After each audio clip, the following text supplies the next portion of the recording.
Okay, well, first of all, I'd like to extend my greetings to everybody for coming to this meeting as well. I know there are many people in the room who haven't been to one of these meetings before, and Will's explained our history and our background. But it's really important that people feel confident to disagree, to ask questions, to challenge and so on, because we believe that in the construction of any healthy working class organisation, an organisation that sets itself the task of changing society, it's important that everybody has a say, and we try to thrash things out in a collaborative way. As Will has said, my name is Wrack. I'm the secretary of the Independent Socialist Network. I'm a member of the Tusk National Steering Committee, and I'm also a member of Left Unity. And just saying that, those 2 or 3 sentences, is probably enough to immediately raise confusion amongst anybody that's not familiar with the way that the left at the moment is presently constituted. In my opinion, the socialist left is an alphabet soup of different organisations. You look around, you take your choice. If you were to read the papers, for example, I've got 2 here. I subscribe, I've got the Socialist and the Socialist Worker. I subscribe to a few others, I look at most online. You could go through those papers every week and you'd probably find that 90% of it is in tandem, it's in agreement. There's very little that's different. In my opinion, the fragmented nature of the left, and behind that the fractious nature of the left, is an impediment to building the sort of organisation that we need. We're going to come on to the election results in a moment briefly, but everybody knows that we are now facing a majority Tory government that is going to act in the most vicious way against the working class people. It's going to impose cuts to the tune of £35 billion. It's going to savage services. It's going to privatise. It's going to attack welfare benefits. £12 billion worth of benefits are going to be cut. And life for most ordinary people over the next 5 years is going to be dreadful. Now, the first blame that I place for that situation is on the Labour Party. The Labour Party has been in opposition for 5 years against the Condemn coalition. And it should have been easy, in my opinion, to articulate an alternative narrative to the austerity narrative that was advocated by the Tories and the Liberal Democrats in coalition. But the problem is that fundamentally, the Labour Party and the Labour leadership in particular don't have an alternative narrative. They share fundamentally the same approach to the economy, to the world economy. They share, together with the Tories and the Lib Dems and with UKIP, an idea that the market dominates, that the market can allocate resources in some sort of fair manner, and all that's needed is a slightly better, perhaps a more gentler hand on the tiller to navigate the difficult rocks of economic crisis. Now, we in the Independent Socialist Network, as hopefully flagged up by the middle word in that 3-word name, socialist, we don't agree with that. We don't believe that the problems facing the economy are problems that can be resolved on the basis of continuing with the same economic system. We believe that the problem is the system itself. we argue that this crisis, economic crisis, which blew up most recently in 2008, is not a crisis of a particular form of capitalism or a particular time of capitalism. It's a fundamental problem of the capitalist system itself. And that if we want to pose an alternative, we can't limit that alternative to slightly different policies at the top, leaving the market, leaving private ownership, leaving the profit system intact. It requires a fundamental challenge to the profit system. And that's where Labour actually fundamentally has never really challenged, but over the last 30 years has moved more and more away of any even social democratic argument towards an acceptance of capitalism. And so you may remember a peculiar period of 2 or 3 years ago when there was an argument taking place between Miliband and Cameron about who was more able to create a fairer capitalism. There was an argument about how to make capitalism fairer. And it's funny how politics plays out. Osborne has just announced, if I can find the quote, perhaps I can't, he's just announced that he's going to announce on July the 8th a budget for working people. Right? So this is what happens when you try to basically share the centre ground. You get the 2 or 3 main parties almost indistinguishable. And the narrative on austerity, the narrative on the cuts, has been accepted by Labour. I can't remember now what the figure is. I think it was all but 5 Labour MPs walked through the corridors of Parliament before Parliament was dissolved in support of the £30 billion cuts proposed by the Tory budget. The argument between the two was over timing, how long it was going to be stretched out, was it going to be front-loaded, was it going to be towards the end of the 5-year Parliament, and so on. So when in the latter period of the elections, Ed Miliband started, in my opinion, it's correct to say this, he started to talk a bit more left. The rhetoric was a bit to the left. When they said they were going to abolish the bedroom tax and they were going to cap profits from the big 6 and so on, trying to appeal more to its traditional working class base, it proved impossible to undo the fact that most people have accepted, because everybody's saying it's necessary, most people have accepted the idea that cuts are necessary. And if cuts are necessary, if austerity is necessary, history shows that, generally speaking, it's the Tories, it's the Conservatives that are given economic priority over Labour for managing the system. And it's not surprising, because it's their system. They are the capitalists. They are the capitalist class. They know how to run it. They know how to run it better than Labour, people will think. Our task as socialists, and the reason that we stood in the elections this time, is because we want to stop this agreement at the top. We want to challenge the political consensus that exists in political society and put forward an alternative narrative, explaining that the crisis is a crisis of capitalism. I mean, the nature of that crisis is perhaps a fuller discussion for another occasion. In my opinion, it's a crisis of profitability. The capitalist class is making a lot of profit, they've no bones about it, but it's not making the same rate of profit as it was, say, 20, 30 years ago. And in order to try to raise that rate of profit, it has to intensify the exploitation of those at work. That's what I mean by the working class.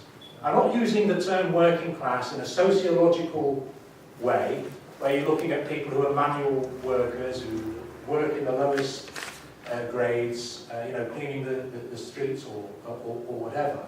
I'm talking about people that have to sell their labour power to survive. And that's pretty much most people in society. There are very few people in society who own capital, who own the means of production.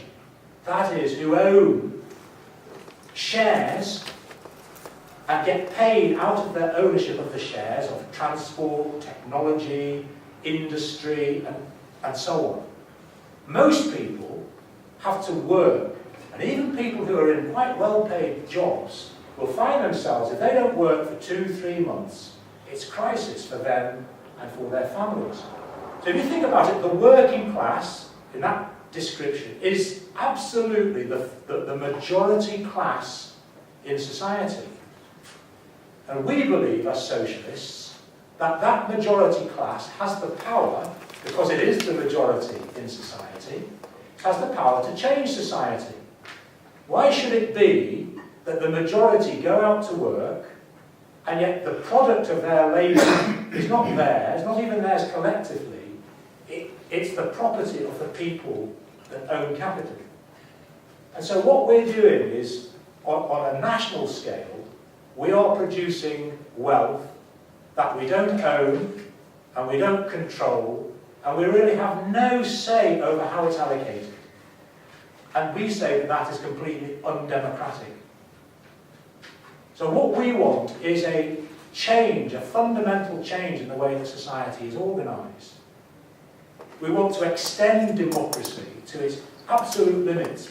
You can only do that, if you think about it, if you collectively own the means of production in society. That's what socialism is about. And we own, and therefore we control, and we can decide how that surplus, which it would be, is allocated. Is it allocated as the Tories, the Lib Dems, and Labour would say, over the next 10 or 20 years, £100 billion for replacement of Trident nuclear missiles, or should it be allocated to looking after the sick, the disabled, those in care homes, and so on? Now, really, in terms of the political debate, these ideas hardly ever intrude. And one of the reasons that socialism over the last 30 or so years has been pushed back, been pushed very far back. The victory of Thatcher in 1979, particularly the defeat of the miners in 1984 and then through the 1980s, pushed the working class confidence back, pushed socialist ideas back. There's a strange paradox. We are not supporters, most of us, I don't think there's anybody in the ISN who would support what existed in the Soviet Union as being a form of socialism. For us, it was a perversion of socialism, Stalinism. But the paradox was actually when Stalinism was defeated, it also reinforced the idea that there was no alternative to the market. So there's a strange twist of fate there. And so standing in these elections, and the role of the ISN is to try to bring together socialists and those who are radicalised by the events in society to help construct, with others, a new party. And that's why we stood in the elections. And that's why, notwithstanding the very low vote that we generally got, standing in those elections, we're not ashamed or embarrassed or want to give up because of that, because we recognise actually the task that we've got is a long one. It's made far more difficult by the fragmentation of the left that we've got. I've taken far longer in those introductory remarks than I had planned. Right? I'm just going to go back to the election results. Because what do they say? Picking up on a point I've already identified, it does say to me that Labour can't really challenge the Tories until and unless it fundamentally changes. But what has been the reaction in the Labour Party to its defeat? Is it people saying, do you know what? We should have really been challenging capitalism. We should really have been championing far more, even social democratic ideas. We should have been promoting, we should have been saying renationalise gas, electricity, water. We should have said renationalise the railways. We should have said, you know, look, we bailed out the banks in 2008. We spent £1 trillion on bailing out the banks. What we should have been doing is taking them over. If we'd have done that, maybe we'd have got a bit more traction. But apart from John MacDonald and one or two others, is anybody saying that in the Labour Party? No, not at all. All the leaders, all the contenders for the leadership of the Labour Party are actually saying the opposite.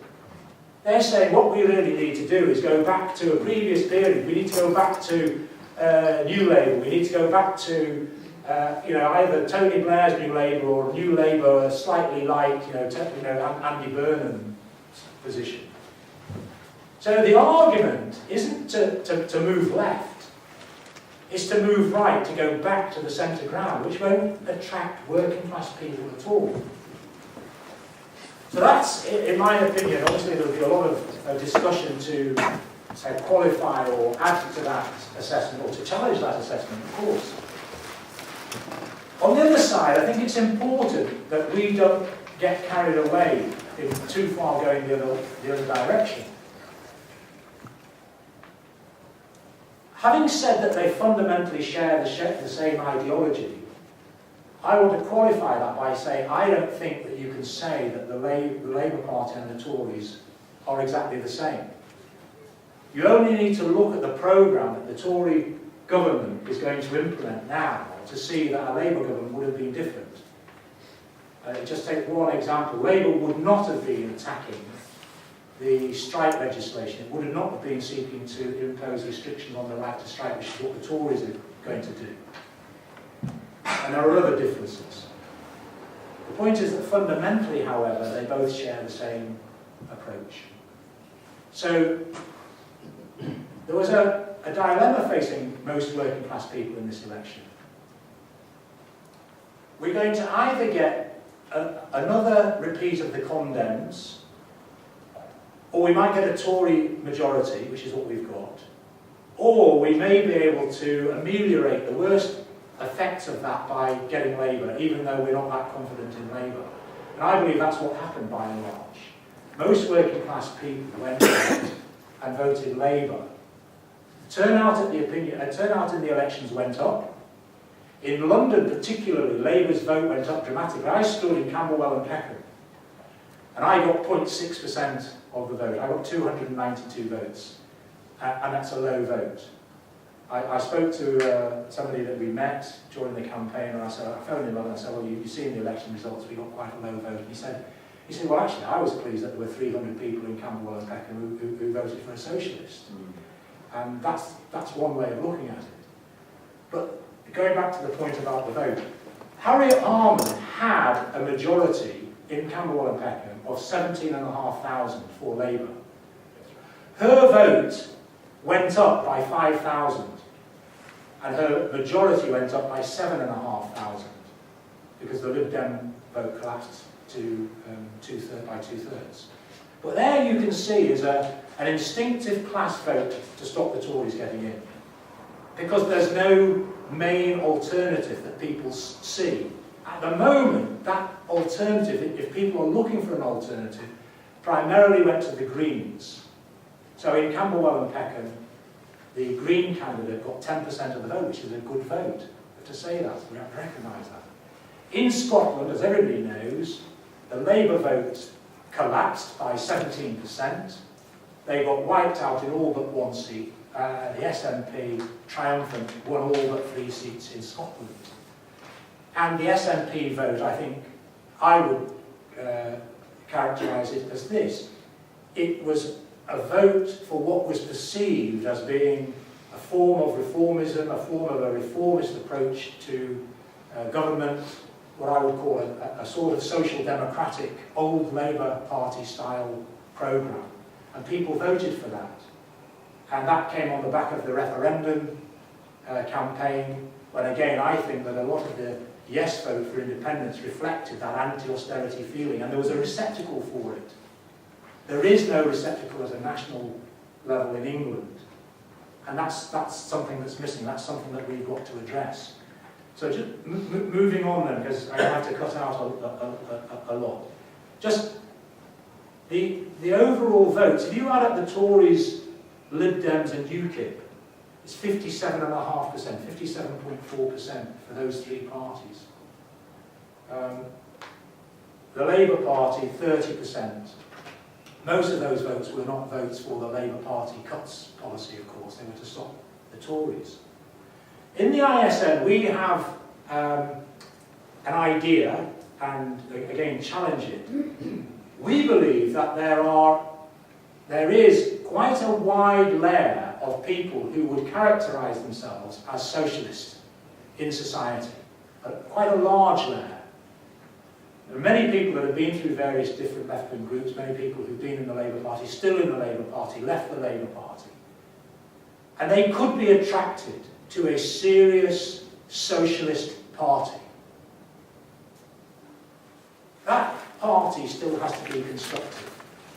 Will, when he opened and introduced this debate, or this discussion, talked about some of the different attempts that there have been to construct that alternative.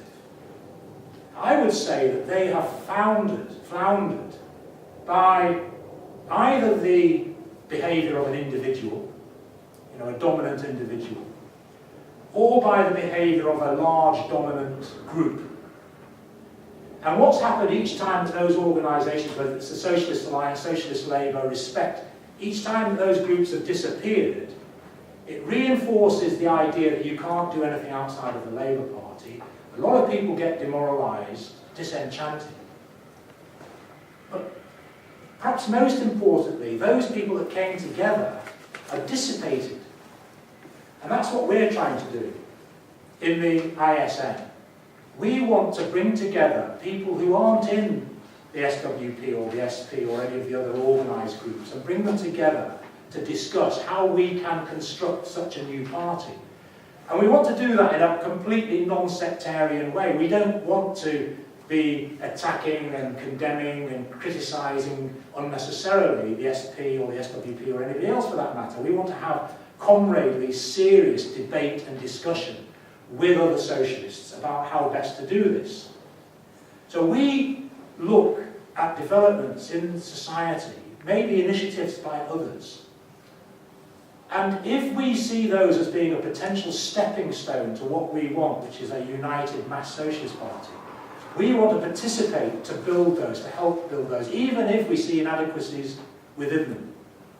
So in the Trade Unionist and Socialist Coalition, we think there's a potential there, but we think that it's actually limited and undermined by the fact that it's not a membership organisation. You can't join it.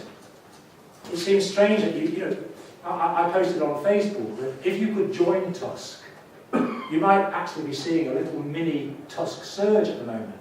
I'm an administrator of the Tusk Facebook page, and in the last 2 days I think I've admitted to the Facebook page something like 3 dozen people. And there's a regular stream now of people wanting to join Tusk. And so we're now having a discussion. We in the ISN have been raising this issue for quite some time in Tusk. We want to try to move Tusk in the direction of a membership organisation, so that it's not controlled by one party or one trade union or one individual, but that everybody has an equal say. Now we're not going to get that overnight, but we think that we should participate in this coalition and push it as far as possible in that direction. We're also, and some people might find this strange, it's this alphabet soup again, we're also, to some degree or another, involved in Left Unity. Because Left Unity, initiated at the impetus of Ken Loach, calling for people to come together and form a new party. And it's a membership party in which members can have a say, can vote, can decide, can elect their leaders and so on. So we see that as another potential stepping stone. We believe that, well certainly I believe, I can't speak for everybody in the ISN, I believe that Left Unity ought to participate under the umbrella of the coalition. It wouldn't lose anything, just as the SP, it's an independent socialist party, it's an independent party, doesn't particularly get on with the SWP, They're both in the coalition. Left Unity could do exactly the same, and it could have stood candidates. The Trade Unionists and Socialist Coalition stood 135 candidates. I think that's a tremendous achievement.